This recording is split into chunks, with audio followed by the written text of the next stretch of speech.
Kasih karunia dan damai sejahtera dari Allah Bapa dan dari anaknya Tuhan Yesus Kristus dan Roh Kudus menyertai saudara-saudari sekalian. Amin. Selamat pagi Bapak Ibu, saudara-saudari. Renungan firman Tuhan bagi kita hari ini, hari Rabu, tanggal 8 Desember 2021, tertulis di dalam Zakaria pasal 9 ayat 9. Demikian firman Tuhan. Bersorak-soraklah dengan nyaring, hai putri Sion. Bersorak-soraklah, hai putri Yerusalem. Lihat, rajamu datang kepadamu, ia adil dan jaya. Dalam bahasa Bata Toba, Maria ia situtu maho ale boru Sion. Marulupulup maho ale boru Jerusalem. Idama naroma rajam tumopot ho, partigor ibana, jala si parmonang, naserep dorohana, jala marsihundul di halode, do di anak ni halode ina-ina. Saudaraku, bersorak-sorak tentu adalah ungkapan rasa bahagia dan syukur atas sesuatu peristiwa atau sesuatu yang kita dapatkan. Kedatangan Raja kepada kita adalah sukacita besar, sebab seorang Raja mau menjumpai kita. Apalagi yang datang itu adalah Raja kekal yang adil dan jaya. Kitab Zakaria mengatakan, bersorak-soraklah dengan nyaring, hai putri Sion. Bersorak-soraklah, hai putri Yerusalem. Lihat, rajamu datang kepadamu, ia adil dan jaya. Ia lemah lembut dan mengendarai seekor keledai beban yang mudah. Busur perang akan dilenyapkan, dan ia akan memberitakan damai kepada bangsa-bangsa. Wilayah kekuasaannya sampai ke ujung-ujung bumi. Dalam Zakaria 9 ayat 9-10. Saudaraku, itulah nubuat yang digenapi ketika Tuhan Yesus dielu-elukan di Yerusalem dan orang banyak berseru, Hosana bagi anak Daud. Diberkatilah dia yang datang dalam nama Tuhan. Hosana di tempat yang maha tinggi. Dalam Matius 21 ayat 9. Tuhan Yesus datang sebagai Raja Israel, bagaikan seorang raja yang begitu mencintai rakyatnya, sampai ia rela mengorbankan dirinya sendiri agar rakyatnya beroleh keselamatan. Sudah pasti rakyatnya akan menaati sang raja dengan kecintaan. Kita juga dahulu pelanggar-pelanggar hukum Allah yang seharusnya mati tetapi telah beroleh keselamatan karena pengorbanan Tuhan Yesus. Ketika ia masih berdosa dan ketika kita masih berdosa, saudaraku, Tuhan Yesus mati bagi kita.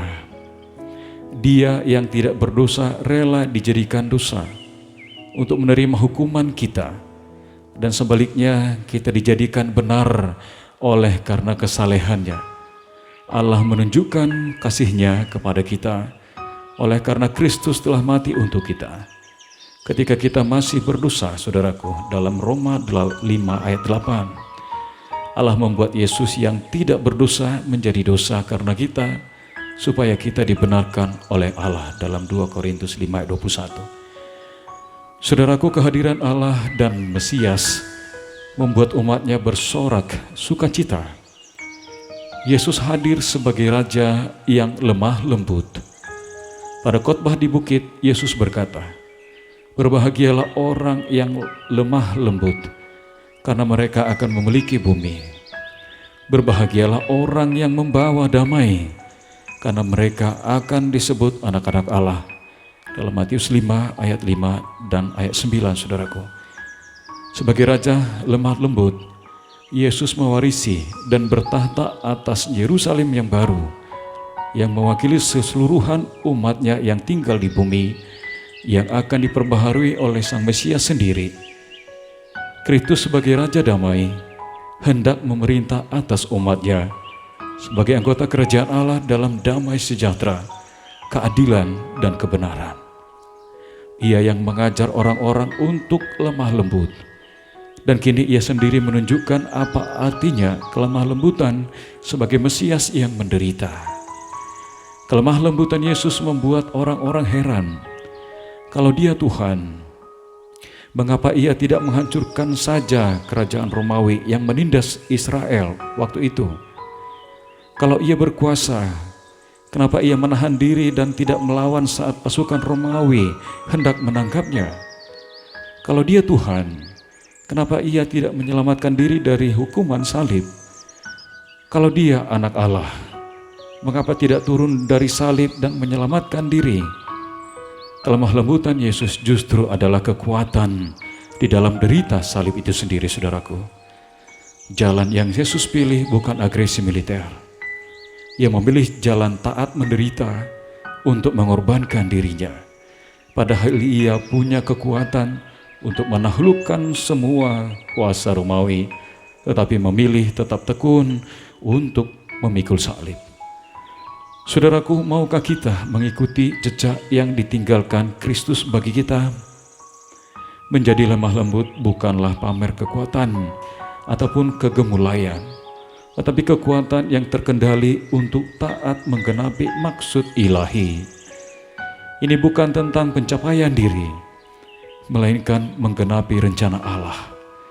Bukan pula pencitraan yang palsu, tetapi menjadi citra Allah yang dipulihkan serupa dengan Kristus. Bahkan jika jalan yang dipilih mesti menyangkal diri, saudaraku, memikul salib dan mengikut Yesus sebagai murid sejati, maukah engkau dan saya mengikut Dia? Maukah menjadi murid Tuhan yang bergantung pada anugerahnya yang lemah lembut daripada bersandar pada kekuatan diri yang rapuh dan angkuh? Saudaraku, yang terakhir, marilah kita taat kepada Tuhan, bukan karena takut hukuman, melainkan karena kita mencintai Dia. Biarlah kita juga boleh meneladani pola yang sama ketika kita menjalankan otoritas kita terhadap orang lain. Karena itu, bersorak-soraklah saudaraku, karena Dia telah datang menjadi Raja yang adil dan jaya, serta penuh dengan kelemah lembutan. Amin. Kita berdoa. Bapa Surgawi, Tuhan Yesus Kristus dan Roh Kudus, segala puji dan puja kepadamu Bapa, karena dengan kuasa Tuhan, dengan anugerah yang tidak terkira harganya, Tuhan memberikan Tuhan Yesus sebagai Sang Juru Selamat dan Mesias bagi kami seluruhnya. Kami sadar Bapa, yang dahulunya Tuhan Yesus tidak memiliki dosa apapun, tetapi akan menjadi dosa karena dosa-dosa kami. Begitu besar kasih setia Tuhan, begitu besar cinta kasih-Mu kepada kami, yang terkadang kami manusia yang fana ini mengurangi cinta kasih kami kepadamu. Ampunilah kami Bapa atas seluruh kekurangan dan dosa kami. Kuatkanlah kami Bapa agar kami selalu taat untuk di dalam kelemah lembutan dan kerendahan hati, selalu tetap melayani dan menyembah Tuhan sampai pada titik kami berakhir dari tengah-tengah dunia, sehingga Tuhan dipermuliakan dalam kerajaan Tuhan. Inilah kami Bapa, dalam kelemahan kami menyembah-Mu. Pakailah kami anak-anak Tuhan menjadi saksi Tuhan, menjadi saksi Kristus, menjadi Allah Tuhan yang lebih luar biasa lagi, yang lebih lagi untuk melayani Tuhan di dalam kelebihan dan kekurangan kami. Inilah kami Bapa, kami bersorak-sorak dengan nyaring seperti Putri Sion yang bersorak-sorak dan Putri Yerusalem yang bersorak-sorak dengan nyaring melihat Rajanya telah datang, yaitu Raja keadilan dan kejayaan, untuk hadir di dalam kehidupan seluruh anak-anak Tuhan yang percaya. Inilah kami Bapa, terimalah sembah sujud kami, ibadah kami yang singkat ini, pagi ini. Dalam Kristus Yesus kami berdoa dan mengucap syukur. Amin.